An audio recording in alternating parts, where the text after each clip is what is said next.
Hey Scrappers, Tom here. Listen, you guys know all about what we do, right? I have a scrap yard, we talk about scrap, we try to give you advice. You obviously are more interested in scrap than other people, so I want to share a conversation that I had with a customer at my yard, and then it's a comment that I've seen not even dozens, but hundreds of times over the last year and a half or so. And it talks about scrappers holding on to their metal, and the more people that hold on to their metal, maybe the prices will increase. And this is a very large misconception, and I'll tell you a few things that I know. The scrap industry is bigger than thousands of pounds. It's more like millions of tons, and we're talking worldwide, right? We're not talking just domestic United States or Canada. So when you think about a macro picture, right? Like, think about your car versus the entire nation of cars. So you have your car consuming X amount of gallons per week. If you decide not to drive your car this week, you're not going to affect the gas prices at all.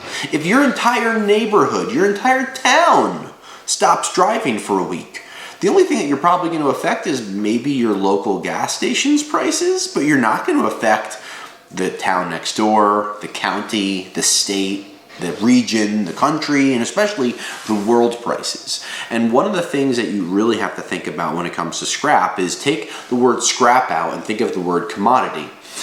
If I hold on to these commodities in my backyard, my own yard, whatever it is, how is it going to affect things? And generally, while it's a big deal to you, it's a drop in the bucket when it comes to the worldwide consumption of commodities, whether it was grain, oil, metals, plastics, fiber, cotton, any of those things. A small singular group, even if you band together with other scrappers, is going to have no impact on the scrap market.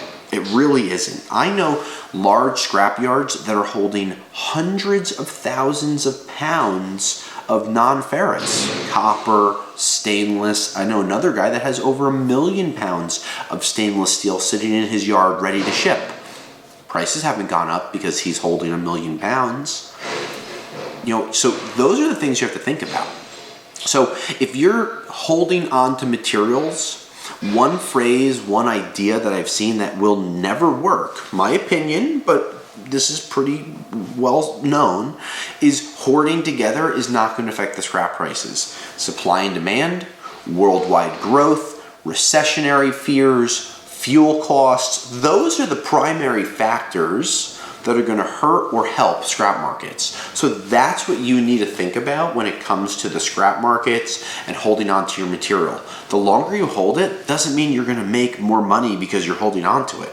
The only reason that you'll make more money is because the worldwide growth pushes the prices up, and then you get to cash in at a higher price. So hopefully this gives you a little clarity when it comes to holding your scrap or typing things online, because those are not going to affect any prices that you get at your scrap yard or any other scrap yard across the country. It's a worldwide commodity market, and that's what drives prices. Any other questions? Let us know. I'd be glad to answer them.